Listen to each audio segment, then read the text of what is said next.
3 ವರ್ಷದ ಹಿಂದೆ ಸೆಪ್ಟೆಂಬರ್ 30ಕ್ಕೆ ಕಾಂತಾರ ಚಿತ್ರ ರಿಲೀಸ್ ಅಂತ ಡೇಟ್ ಅನೌನ್ಸ್ ಆಗಿತ್ತು. ಆ ಹೊತ್ತಿಗೆ ರಿಷಬ್ ಮೇಲೆ ಪ್ರೇಕ್ಷಕರಿಗೆ ಅಥವಾ ಇಂಡಸ್ಟ್ರಿಗೆ ಯಾವ ನಿರೀಕ್ಷೆಯೂ ಇರಲಿಲ್ಲ. ಕೆಜಿಎಫ್ನಂಥ ದೊಡ್ಡ ಚಿತ್ರ ಕೊಟ್ಟ ಹೊಂಬಾಳೆ ಫಿಲ್ಮ್ಸ್ ಚಿತ್ರ ಎಂಬ ಒಂದು ನಿರೀಕ್ಷೆ ಏನೋ ಹುಟ್ಟಿತ್ತು. ರಿಷಬ್ ಶೆಟ್ಟಿ ನಿರ್ದೇಶಕನಾಗಿ ಭರವಸೆ ಹುಟ್ಟಿಸಿದ್ದರೂ ನಟನಾಗಿ ನಿರೀಕ್ಷೆ ಹುಟ್ಟಿಸಿರಲಿಲ್ಲ. ಅಂದಿಗೆ ಬೆಲ್ ಬಾಟಮ್ ಹಿಟ್ ಆಗಿತ್ತು. ಆದರೂ ಸಿನಿಮಾ ಕ್ಯಾರಿ ಮಾಡಬಲ್ಲ ನಟನಾಗಿ ರಿಷಬ್ ಗುರುತಿಸಿಕೊಂಡಿರಲಿಲ್ಲ. ರಿಷಬ್ ಎಂಬ ನಟನಿಗೆ ಪ್ರೇಕ್ಷಕ ಸ್ಟಾರ್ ಪಟ್ಟ ಕೊಟ್ಟಿರಲಿಲ್ಲ.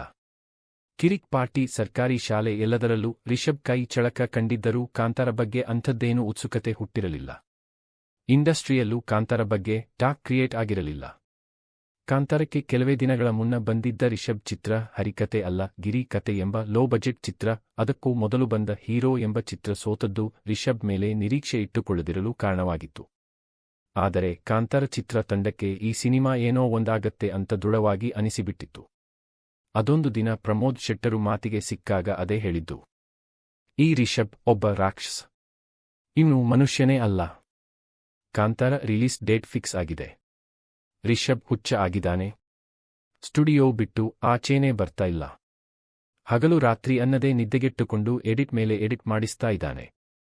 ಅಲ್ಲೇ ಕೋಳಿ ನಿದ್ದೆ ಥರ ಸ್ಟುಡಿಯೋ ಮೂಲೆಯಲ್ಲಿ ಬಿದ್ದುಕೊಳ್ತಾನೆ. ಮತ್ತೆ ದಿಢೀರ್ ಎದ್ದು ಕೆಲಸ ಶುರು ಮಾಡ್ತಾನೆ. ಈ ಸಿನಿಮಾ ಏನೋ ಒಂದ್ ಆಗತ್ತೆ ಪಕ್ಕಾ. ರಿಲೀಸ್ ಮುನ್ನ ಪ್ರೆಸ್ ಮೀಟ್ಗಳಲ್ಲಿ ಸಂದರ್ಶನಗಳಲ್ಲಿ ರಿಷಬ್ ಕಾಣಿಸಿಕೊಳ್ಳೋಕೆ ಶುರು ಮಾಡಿದ್ರು. ಕಣ್ಣಿಗೆ ಕನ್ನಡಕ ಬಂದಿತ್ತು. ಯಾಕಂದ್ರೆ ನಿದ್ದೆಗೆಟ್ಟು ಕಣ್ಣುಗಳು ಒಳಗೆ ಹೋಗಿದ್ದವು. ಕಣ್ಣಿಗೆ ಕಪ್ಪು ಸುತ್ತುಗಟ್ಟಿತ್ತು. ಅದನ್ನು ತೋರಿಸಿಕೊಳ್ಳಬಾರದು ಎಂದು ಕನ್ನಡಕ ಹಾಕಿದ್ದರು. ನಂತರದ ದಿನಗಳಲ್ಲಿ ಕನ್ನಡಕ ಖಾಯಂ ಆಯಿತು. ನಟನೆಯ ಭಾಗ ಮುಗಿಯುವ ತನಕ ದೇಹ ಮುಖ ಎಲ್ಲವನ್ನೂ ಕಾಪಾಡಿಕೊಳ್ಳುವ ಅನಿವಾರ್ಯತೆ. ಅದರ ಜೊತೆಗೆ ನಿರ್ದೇಶನದ ಭಾರ. ಪೋಸ್ಟ್ ಪ್ರೊಡಕ್ಷನ್ ಶುರುವಾದ ಮೇಲೆ ದೇಹಕ್ಕೆ ಕೊನೆಯ ಆದ್ಯತೆ. ಆಗ ಊಟ, ನಿದ್ದೆ ಬಿಟ್ಟು ಎಡಿಟ್, ಡಬ್, ಗ್ರಾಫಿಕ್ಸ್, ಡಿಐ ಅಂತ ಒದ್ದಾಟ ಗುದ್ದಾಟ. ಜೊತೆಗೆ ಟ್ರೇಲರ್ ಕಟ್ ಮಾಡಿಸಿ ಬಿಡುಗಡೆಗೆ ಪೂರಕ ಪ್ಲಾನ್ ಮಾಡು. ದೊಡ್ಡ ನಿರ್ಮಾಣ ಸಂಸ್ಥೆಯ ನಂಬಿಕೆ ಗಳಿಸಿಕೊಳ್ಳುವ ಹೋರಾಟ. ಟ್ರೇಲರ್ ಬರುವ ತನಕ ಯಾರೊಬ್ಬರಿಗೂ ಕಾಂತಾರದ ಬಗ್ಗೆ ಇಲ್ಲವಾಗಿದ್ದ ನಿರೀಕ್ಷೆ ಟ್ರೇಲರ್ ಮತ್ತು ಸಿಂಗಾರ ಸಿರಿಯೆ ಹಾಡಿನ ನಂತರ ಬದಲಾಗಿಬಿಟ್ಟಿತ್ತು. ಮೊದಲ ಶೋ ನಂತರ ನಡೆದದ್ದೆಲ್ಲ ಇತಿಹಾಸ. ಚಿತ್ರದ ಓ ಫ್ಯಾಕ್ಟರ್ ವಾವ್ ಫ್ಯಾಕ್ಟರ್ ಆಗಿ ಬದಲಾಗಿತ್ತು. ಗುಳಿಗ ಅಂಶಗಳು ಗೆಲುವಿನ ಗುಳಿಗೆಗಳಾಗಿದ್ದವು. ಪಂಜುರ್ಲಿ ದೈವ ವಿಜಯದ ಪಂಜು ಹಚ್ಚಿ ಕೊಟ್ಟಿತ್ತು. ಕಂಬಳ, ಹಾಸ್ಯ, ರೊಮ್ಯಾನ್ಸ್, ಜಾತಿ ಸಂಘರ್ಷ, ದೈವದ ಸೆಂಟಿಮೆಂಟ್, ತಂತ್ರ ಕುತಂತ್ರ, ಕಾಡು, ಕಾನೂನು, ನಾಸ್ತಿಕತೆ, ಆಸ್ತಿಕತೆ ಏನೇನೆಲ್ಲ ಇತ್ತು ಒಂದು ಸಿನಿಮಾದಲ್ಲಿ. ಅದ್ಯಾವ ಪರಿಯಾಗಿ ಅದೆಲ್ಲವನ್ನು ಹಿತಮಿತವಾಗಿ ಇಟ್ಟಿದ್ದರು ರಿಷಬ್. ಕೊನೆಯ 20 ನಿಮಿಷದತ್ತ ಪ್ರೇಕ್ಷಕರನ್ನು ಎಳೆದುಕೊಂಡು ಹೋದ ರೀತಿ, ದಿಢೀರ್ ಕೊಟ್ಟ ಕ್ಲೈಮ್ಯಾಕ್ಸ್ ಟಚ್, ಥ್ರಿಲ್ ಜೊತೆಗೆ ಬೆರೆಸಿದ ದೈವತ್ವ ಮತ್ತು ಭಾವುಕತೆ. ಪ್ರೇಕ್ಷಕ ಚಪ್ಪಲಿ ತೆಗೆದು ಕೈ ಮುಗಿದು ಕೂತುಬಿಟ್ಟ. ಕಣ್ಣಂಚಲ್ಲಿ ಡಿವೋಷನಲ್ ಹನಿಗಳು. ಅಂತ್ಯದಲ್ಲಿ ವರಾಹರೂಪಂ ಗೀತೆ ಬರುತ್ತಿದ್ದರೆ ದೇವರೇ ಪ್ರತ್ಯಕ್ಷನಾದ ಭಾವ. ಹೊರಬರುವಾಗ ಒಂದು ಕೃತಾರ್ಥತೆಯ ಸಂತೃಪ್ತಿ. ಕಾಂತಾರದ ನಂತರ ಈ ಜಗತ್ತು ರಿಷಬ್ರನ್ನು ನೋಡುವ ರೀತಿಯೇ ಬದಲಾಯಿತು. ಅವರ ಮೇಲಿನ ನಿರೀಕ್ಷೆ ಹಿರಿದಾಯ್ತು. ಕಾಂತಾರ ಪ್ರೀಕ್ವೆಲ್ ಅನೌನ್ಸ್ ಆಗೋಯ್ತು. ಕಾಂತಾರ ಯಶಸ್ಸಿನ ನಂತರ ಸುಮಾರು 1.5 ವರ್ಷ ರಿಷಬ್ರನ್ನು ಕರ್ನಾಟಕ ಸಿನಿಮಾ ಮಾಡಲು ಬಿಡಲೇ ಇಲ್ಲ. ಪತ್ರಿಕೆಗಳು, ಟಿವಿ, ಯೂಟ್ಯೂಬ್, ವೇದಿಕೆ ಕಾರ್ಯಕ್ರಮಗಳು, ಫೆಸ್ಟ್ಗಳು, ಅವಾರ್ಡ್ ಸೆರೆಮನಿ ಎಲ್ಲದಕ್ಕೂ ರಿಷಬ್ ಬೇಕು. ರಿಷಬ್ ಕೂಡ ಶುರುವಲ್ಲಿ ಸಿನಿಮಾಗೆ ಪೂರಕವಾಗಲೆಂದು ಹೋದರು. ನಂತರ ಕೃತಜ್ಞತಾಪೂರ್ವಕವಾಗಿ ಹೋದರು. ಸಿನಿಮಾ ಮಾಡೋಕೆ ಕೂರಬೇಕು. ಕತೆಯ ಎಳೆ ಮಾತ್ರ ಇದೆ. ಪ್ರೀಕ್ವೆಲ್ನ ಪ್ರೀ ಪ್ರೊಡಕ್ಷನ್ಗೆ ಕೂರಬೇಕು ಅಂದರೆ ನಿಜಕ್ಕೂ ಹೊರ ಜಗತ್ತು ಅವಕಾಶ ಕೊಡ್ತಾನೇ ಇಲ್ಲ. ದಿನಕ್ಕೊಂದು ಡೈವರ್ಷನ್ಗಳು. ಕೊನೆಗೆ ಪಟ್ಟು ಹಿಡಿದು ರಿಷಬ್ ಬೆಂಗಳೂರಿಗೆ ತಾತ್ಕಾಲಿಕವಾಗಿ ಗುಡ್ ಬೈ ಹೇಳೇಬಿಟ್ಟರು. ಕುಂದಾಪುರವೇ ವಾಸಸ್ಥಾನ ಕಾರ್ಯಕ್ಷೇತ್ರ ಆಗಿಬಿಡ್ತು. ಮಗನನ್ನು ಕಿರಾಡಿಯ ಶಾಲೆಗೆ ಸೇರಿಸಿಬಿಟ್ಟರು. ಅಲ್ಲೇ ಕೂತು ಹೊರಜಗತ್ತಿನ ಜೊತೆ ಸಂಬಂಧ ಕಡಿದುಕೊಂಡು ಕತೆ ಮಾಡಿದರು. ನಂತರ ಸೆಟ್ ಹಾಕಿಸಿದ್ದಾಯ್ತು. ತೀರ್ಥಹಳ್ಳಿ, ಕುಂದಾಪುರದಲ್ಲಿ ಕಾಂತಾರದ ಜಗತ್ತು ನಿರ್ಮಾಣವಾಯಿತು. ರಿಷಬ್ ಇತ್ತೀಚೆಗೆ ಕಾಂತಾರ ಪ್ರೀಕ್ವೆಲ್ ಪ್ರೆಸ್ ಮೀಟ್ನಲ್ಲಿ ಹೇಳಿದ ಮಾತು ನೆನಪಿಸಿಕೊಳ್ಳಿ. ಏನ್ ನಡೀತಾ ಇದೆ ಜಗತ್ತಲ್ಲಿ? 1 ವರ್ಷದಿಂದ ಸಿನಿಮಾ ಬಿಟ್ಟು ಆಚೆ ಏನು ನಡೀತಿದೆ ಎಂಬುದರ ಕಡೆ ಗಮನವೇ ಇಲ್ಲದಂತೆ ಕೆಲಸ ಮಾಡಿದ್ದರು ರಿಷಬ್. ಅದು ಕಾಂತಾರ ಎಂಬ 1000 ವರ್ಷ ಹಿಂದಿನ ಚಿತ್ರ ಮಾಡಬೇಕಿರೋ ನಿರ್ದೇಶಕ ಮತ್ತು ಬರಹಗಾರನಿಗೆ ಅಗತ್ಯವಾಗಿತ್ತು. ಆತನಿಗೆ ಇಂದಿನ ಯಾವ ವಿಷಯವೂ ಪ್ರಭಾವ ಬೀರಕೂಡದು. ಇಂದಿನ ಜಗತ್ತಿಗೆ ಆತ ಕನೆಕ್ಟ್ ಆದರೆ, ಪ್ರಭಾವಕ್ಕೆ ಒಳಗಾದರೆ, ಗೊತ್ತಿಲ್ಲದೆ ಅವು ಸಿನಿಮಾದಲ್ಲಿ ತನ್ನದೇ ರೀತಿಯಲ್ಲಿ ಬರುವ ಅಪಾಯ ಇರುತ್ತದೆ. ಅದನ್ನು ಮೆಟ್ಟಿ ನಿಲ್ಲಲು ಡಿಸ್ಕನೆಕ್ಷನ್ ಅನಿವಾರ್ಯವಾಗಿತ್ತು. ಜೊತೆಗೆ ರಿಷಬ್ ಕೈಲಿ ಇದ್ದದ್ದು ಬಹಳ ಕಡಿಮೆ ಸಮಯ. ಕಾಂತಾರ ಯಶಸ್ಸು ರಿಷಬ್ರ 1 ವರ್ಷ ಕಿತ್ತುಕೊಂಡಿತ್ತು. ಅಷ್ಟರಲ್ಲಿ 2025 ಅಕ್ಟೋಬರ್ 2 ಕಾಂತಾರ ಪ್ರೀಕ್ವೆಲ್ ರಿಲೀಸ್ ಎಂಬ ಡೇಟ್ ಕೂಡ ಅನೌನ್ಸ್ ಆಗಿಬಿಟ್ಟಿತ್ತು. ಅಂದ್ರೆ ರಿಷಬ್ಗೆ ಇದ್ದದ್ದು 1 ವರ್ಷ ಸಮಯಾವಕಾಶ. ಕತೆ ರೆಡಿ ಇದ್ದರೂ ಚಿತ್ರಕತೆ ಆಗಬೇಕಿತ್ತು. ಸಂಭಾಷಣೆ ಆಗಬೇಕಿತ್ತು. Casting, location, set, edit, graphics, music ಎಲ್ಲದಕ್ಕೂ ಇದ್ದದ್ದು 1 ವರ್ಷ ಸಮಯ.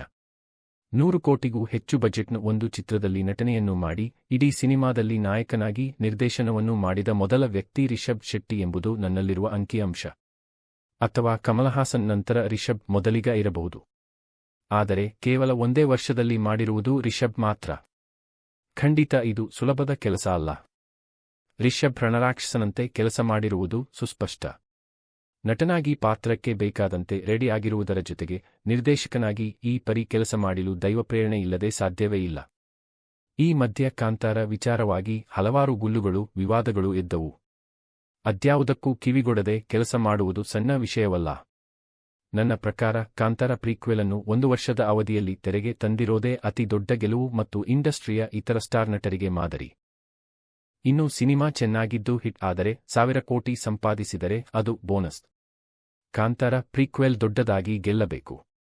ರಿಷಬ್ ಶೆಟ್ರ ತಲೆಯಲ್ಲಿ ಕಾಂತಾರ ಹೊರತಾಗಿ ಹಲವಾರು ಭಿನ್ನ ಕತೆಗಳಿವೆ. ಅವುಗಳು ಚಿತ್ರವಾಗಬೇಕು. ಕಾಂತಾರ 2 ಭಾಗಗಳಿಗೆ ಮುಕ್ತಾಯವಾಗಬೇಕು. ರಿಷಬ್ 100 ಕೋಟಿ ಬಜೆಟ್ನ ನಿರ್ದೇಶಕ ನಟ ಎಂಬ ಟ್ಯಾಗ್ಗೆ ಜೋತು ಬೀಳಬಾರದು. 3 ತಿಂಗಳಲ್ಲಿ ಒಂದು ಚಿಕ್ಕ ಸಿನಿಮಾ ಮಾಡಿ ಸರ್ಪ್ರೈಸ್ ಕೊಡಬೇಕು. ನಿರ್ಮಾಣ ಸಂಸ್ಥೆಯಲ್ಲಿ ಭಿನ್ನ ಸಿನಿಮಾಗಳನ್ನು ತರಬೇಕು. ಪ್ಯಾನ್ ಇಂಡಿಯಾ ಸಿನಿಮಾ ಮಾಡುವ ಬದಲು ಮಾಡುವ ಸಿನಿಮಾಗಳೆಲ್ಲ ಪ್ಯಾನ್ ಇಂಡಿಯಾ ತಿರುಗಿ ನೋಡುವಂತಾಗಬೇಕು. ರಿಷಬ್ ಸೆನ್ಸಿಬಲ್ ಇದ್ದಾರೆ. ಭ್ರಮೆಗಳಲ್ಲಿ ಬದುಕುವ ವ್ಯಕ್ತಿ ಅಲ್ಲ. ತಮ್ಮ ಶಕ್ತಿ ಮತ್ತು ಮಿತಿಗಳನ್ನು ಬಲ್ಲ ನಟ-ನಿರ್ದೇಶಕ ಆತ. ಕಾಂತಾರದಲ್ಲಿ ಕಳೆದುಹೋಗುವವರಲ್ಲ ರಿಷಬ್. ಕಾಂತಾರ ಚಾಪ್ಟರ್ 1 ತುಂಬಾ ಅದ್ಭುತವಾದ ಸಿನಿಮ್ಯಾಟಿಕ್ ಎಕ್ಸ್ಪೀರಿಯನ್ಸ್. ಕಾಂತಾರ 1 ಅಲ್ಲಿ ಗುರುವಾನ ಎಪಿಸೋಡ್. ಶಿವನಿಗೆ ಜೈಲ್ನಲ್ಲಿ ಆಗೋ ಅನುಭವ. ಕ್ಲೈಮಾಕ್ಸ್, ಗಾಂಜಾ ಸೇದುತ್ತಾ ಮಳೆಯಲ್ಲಿ ನೆಂದು ಶುದ್ಧನಾದೆ ಅನ್ನೋ ಭಾವನೆ. ಕ್ಲೈಮಾಕ್ಸ್, ವರಹರೂಪಂ ಹಾಡು ಇಷ್ಟು ನನಗೆ ಅದ್ಭುತ ಅನುಭವ ಕೊಟ್ಟಿದ್ದವು. ಪ್ರೀಕ್ವೆಲ್ನಲ್ಲಿ ಎಲ್ಲ ಇದೆ, ಜಾಸ್ತಿನೇ ಇದೆ, ಆದರೆ ಯಾವಾಗ ಮುಗಿಯತ್ತೋ ಅನ್ನೋ ಫೀಲಿಂಗ್ ಬಂದಿತ್ತಂತೂ ನಿಜ. ಹೈ ಆಕ್ಟೇನ್ ಮೊಮೆಂಟ್ಸ್, ಥಿಯೇಟರ್ನಲ್ಲಿ ಆಗೋ ರೋಮಾಂಚನ, ಕಾಮಿಡಿ ಟ್ರ್ಯಾಕ್, ಇಂಟರ್ವಲ್ನಲ್ಲಿ ಬರೋ ಹುಲಿ ದೈವ, ಗುಲ್ಶನ್ ದೇವಯ್ಯ ಅವರ ಕ್ಯಾರೆಕ್ಟರ್ ಆರ್ಕ್ನ ಮಜ್, ದೇವಸ್ಥಾನದಲ್ಲಿ ದೈವ ಪ್ರತಿಷ್ಠಾಪನೆ ಮಾಡೋ episode, twist, Nandi episode, Jayaram ಅವರ ಕನಸಿನ ಎಪಿಸೋಡ್, ರುಕ್ಮಿಣಿ ವಸಂತ್ ಅಭಿನಯ, ಕ್ಲೈಮ್ಯಾಕ್ಸ್ ಎಲ್ಲ ಅತ್ಯದ್ಭುತ. ಆದ್ರೂ ಜಾಸ್ತಿ ಸಿನಿಮಾಟಿಕ್ ಲಿಬರ್ಟಿ. ದೈವ ಯಾಕೆ ಕಾಡಿಂದ ನಾಡಿಗೆ ಹೋಯ್ತು? ಮಾಯ್ಕಾರನ ದಿಗ್ಬಂಧನ, ಹೀಗೆ ಕೆಲವು ವಿಷಯ ಲಿಂಕ್ ಆಗಲಿಲ್ಲ. ಟ್ವಿಸ್ಟ್ ಗೊತ್ತಾದ ಮೇಲೆ ಜನ ಹೇಗೆ ನೋಡ್ತಾರೆ ಅನ್ನೋ ಕುತೂಹಲ ಇದೆ. ಜೊತೆಗೆ ಎಲ್ಲಾ ಫೈಟ್ಗಳ ಲೆಂಗ್ತ್ ಕಮ್ಮಿ ಮಾಡಿದ್ರೆ ಒಳ್ಳೆದು ಅನ್ನಿಸುತ್ತೆ. ರಿಷಬ್ ಶೆಟ್ಟಿಗೆ ಹ್ಯಾಟ್ಸ್ ಆಫ್. ಇವರು ನಮ್ಮ ಕನ್ನಡದವರು ಅನ್ನೋದೇ ನಮಗೆ ಹೆಮ್ಮೆ. ವೃಷಭ ಶೆಟ್ಟಿ ವೃಷಭನಂತೆ ಬಂದು ಇದಕ್ಕೆಲ್ಲ ಒಂದು ಕಾರಣಕರ್ತ. ಆದರೂ ಮತ್ತೆ ಕನ್ನಡ ಚಿತ್ರರಂಗ ಭರವಸೆಯ ಬೆಳಕಿನೊಂದಿಗೆ ಬೆಳಗು ಹಾಗೆ ಮಾಡಿದ್ದಾರೆ. ಇವರಿಗೆ ದೇವರು ಆಯಸ್ಸು, ಆರೋಗ್ಯ, ಐಶ್ವರ್ಯ, ಸಕಲ ಭಾಗ್ಯಗಳನ್ನು ಕೊಟ್ಟು ಹೀಗೆ ಕನ್ನಡ ಕಲಾ ಸೇವೆ ಚಿತ್ರರಂಗದಲ್ಲಿ ಜಾತಿ ಪಡೆದು ಅಂತಾರಾಷ್ಟ್ರೀಯ ಪ್ರಶಸ್ತಿಗಳಿಗೆ ಭಾಜನರಾಗಿ ಕನ್ನಡದ ಕರ್ನಾಟಕದ ಕೀರ್ತಿಯನ್ನು ಬೆಳಗುವಂತಾಗಲಿ ಅಂತ ಆಶಿಸುತ್ತೇವೆ. ಜೈ ಕರ್ನಾಟಕ ಮಾತೆ. ಅಂತ ಪುತ್ರರನ್ನು ಕೊಟ್ಟ ನಮ್ಮ ಕರ್ನಾಟಕ ಮಾತೆಗೆ ಧನ್ಯವಾದಗಳು. ಕಾಂತಾರ ಚಾಪ್ಟರ್ 1ಗೆ ಆಲ್ ದ ಬೆಸ್ಟ್. ನಿಮಗೆ ಈ ವಿಡಿಯೋ ಇಷ್ಟ ಆಗಿದ್ದರೆ ದಯವಿಟ್ಟು ನಮ್ಮ ಚಾನೆಲ್ ಅನ್ನು ಸಬ್ಸ್ಕ್ರೈಬ್ ಮಾಡಿಕೊಳ್ಳಿ.